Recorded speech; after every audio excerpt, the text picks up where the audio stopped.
Okay, for the physical assessment, you're going to walk in, do proper hand hygiene, put on the proper PPE, provide privacy for the patient, and then you're going to introduce yourself. Hi, Doc. My name's Ben. I'm your nurse today.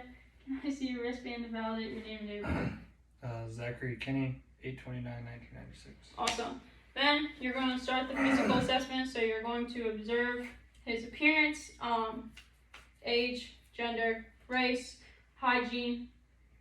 You're looking to see if your patient has glasses, contacts, dentures, how conscious he is, his posture and stability. Zach, can you make a fist for the posture? Or for the consciousness? Thank you. And then you're going to assess his memory as well. So long-term memory, Zach, what's your mom's maiden name? Witter. Okay. And for short-term memory, you are going to give the patient 3 words that they have to restate to you at the end of the physical assessment. So we'll do brownie, dog, and football. Okay. And at this time, then you would also take the vital signs, which we have already done, and then height and weight, and you can move on through the physical assessment. Then you'll begin with the head. So you're looking at the shape, the head, face, like hair, all of that. You're looking at the shape, the symmetry, color, discoloration, looking for bumps, lesions, bruises. You're looking at the hair for the quality. You want to make sure that there's no redness in the scalp, which would cause dandruff or any of that. The quality of the hair, you're looking for bumps, bruises, lesions, and then you're moving on to the eyes. For the eyes, you're going to check the eyelid, make sure there's no drooping, no redness, tenderness, swelling, lesions. Then you're going to look at the sclera, make sure that there's no redness, discoloration, irritation. Conjunctiva, you want to make sure that there's no discoloration, yellowness, any of that. The lens, you're looking for clarity in both eyes, and the pupil and the iris. You want to look at the pupil size, make sure it's normal. The iris gives you the color, so Zach has hazel green eyes. And then you want to palpate for the frontal and the maxillary sinuses. And then you're going to ask your patient to stare at the wall for distance. Good. Look at the pupils, then you'll stare at this pen. Good. And then we're going to do the 6 ocular movements. You're going to want to make sure to tell your patient not to move his head, just look with his eyes. So we'll start 1, 2, 3, 4, 5, 6. Now you want to see how the pupil reacts with an object close. Closer. Cool. And then you're going to look at how the pupil reacts to light. So you'll start with the right eye. Good. Left eye. Good. Now I'll shine it in the right eye, but I'll be looking at the left eye. I'm shining at the left eye, look in the right eye. Good. So once you're done with the eyes, you'll move on to the ears. For the ears, you're looking for symmetry with the right and left ear, discoloration, bumps, bruises, lesions. Then you're palpating the exterior ear, feeling for any abnormalities. Then you're going to look in the ear for cerumen, which is earwax that could cause hearing loss or any of that. You want to make sure you know if your patient has hearing aids or any of that.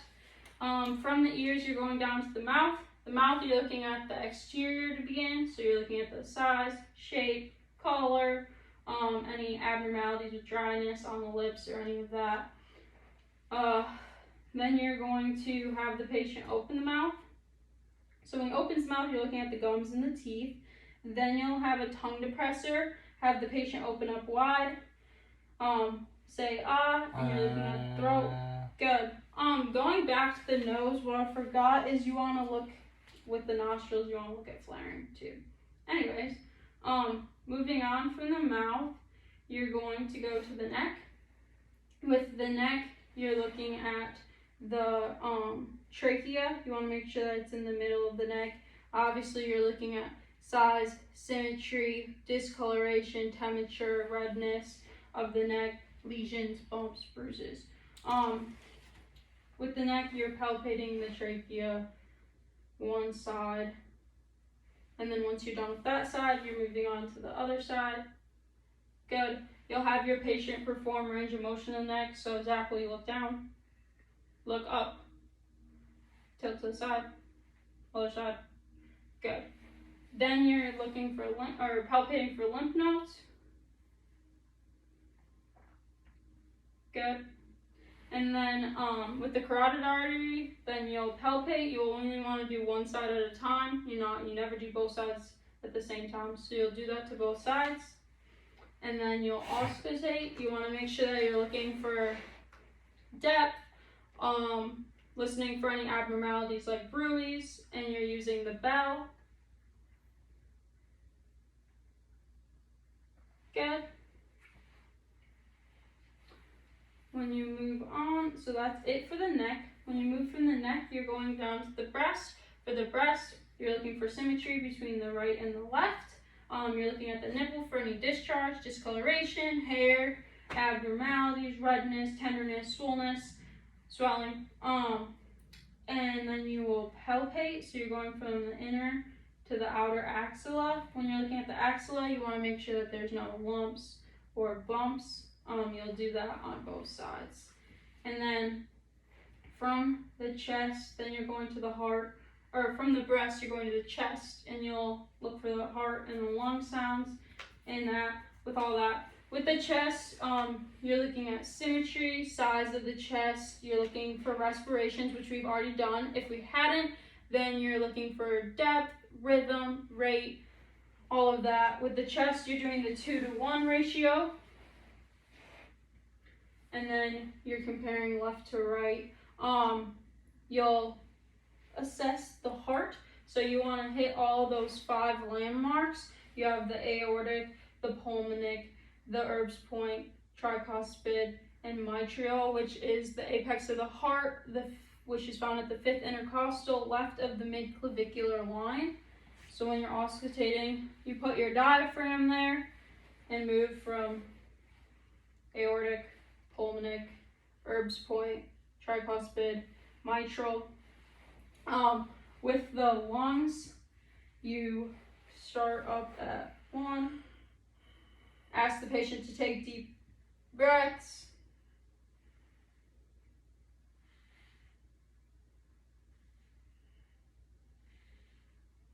Good. Look back. Take deep breaths. Inner scapula. You want to make sure that you're following that line down. Good. When you're assessing the heart and lungs too, with the lungs in the back, you want to look at the scapula. You're always assessing anterior and posteriorly. From the chest, you always palpate too, so you're going to palpate, auscultate. So when you're palpating those lung points, you're feeling, and then you'll auscultate like I just did. You're moving from the chest down to your abdomen. With the abdomen, you want to look for symmetry, discoloration, size of the abdomen. You always want to auscultate before you palpate. When you're looking at the abdomen as well, you want to ask your patient to void if they have not already. Have you voided? Nope. Awesome. And your bowel movements, how have they been? Solid. Good. Okay. Any abnormalities or anything with history of bowel movements? No. No? Okay, cool. So when you're auscultating, you want to make sure you go in the right order. So you're starting the right lower quadrant, right upper quadrant, left upper quadrant, left lower quadrant. So auscultate with your diaphragm.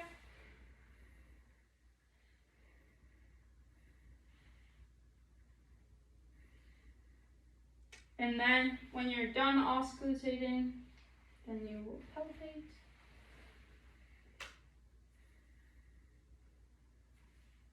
Ask the patient if they feel any pain, tenderness. No. No. Cool. Then, when you're done with the abdomen, you'll move on to the genital area. With the genital area, you want to ask your patient if they have any sores, bumps, discoloration, pain, redness in the genital area. No? Okay. When they answer that, then you'll move to questions about the buttocks, if you have any anal sores, any discoloration, redness, pain. No? Nope. Okay. Once you're done with that, you're gonna look at the coccyx and the sacrum, make sure that everything's good there, and you'll have your patient tilt back. You're done with the genital area. Then you will move on to the upper extremities. For the upper extremities, you're palpating the arms. You're looking for symmetry between the left and the right. You want to make sure that you're feeling for temperature, redness, discolorations, bumps, bruises, lesions. When you're done with the arms, you'll move down to the hands.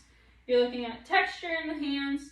You're looking at obviously redness, swelling, discoloration, capillary refill. You're looking at the elbow. The elbow you want to make sure is intact. There's no breakdown on the elbow, no redness, no swelling. You're gonna have your patient do the thumb to finger test. Go ahead. Good. Awesome. Then you're gonna test the grip. So I will twist my fingers, have the patient grip my fingers. Good. And then you're going to move on to the legs, the lower extremities. For the lower extremities, you're doing the same thing as the upper extremities. You're assessing the symmetry, the color, discoloration, redness, bumps, lesions, any of the above. And then you're going to do the same thing with the feet that you did with the hands. So with the feet, you're assessing for texture, discoloration, redness, lesions, bumps, capillary refill in the toenails. The heels, you're looking for breakdown. You're going to ask the patient to take his heel and rub it down his shin. Good. Same thing with the other side. Good. Assess the patient's reaction to touch. Good. You would also, going back to the upper extremities, I forgot you do assess the touch with the patient in the upper extremities as well. And you would also have to take the radial and the brachial pulse. And down here, you're going to ask the patient to flex. So you're looking for a plantar flexion. For the pulses in the lower extremities, you're hitting the femoral pulse, the popliteal pulse, the posterior tibial pulse, and the dorsalis medialis pulse. Then when you're done with the lower extremities, if you hadn't already done the range of motion, then you would have the patient do range of motion in both the upper extremity and the lower extremity. So from the extremities, then you're going to have the patient stand up. You're going to assess the gait, so you're checking his posture, symmetry, alignment in his body. You're going to ask the patient to walk, observe if it's normal or abnormal, have him stop walking. Then you'll have him bend down at the waist, back up, then you'll hyperextend back. Good. Come back to regular, go to the side, bend to this side. Awesome. Then you'll have your patient sit back down. And then this is the end of the physical assessment. So you'll have the words, you'll have you repeat the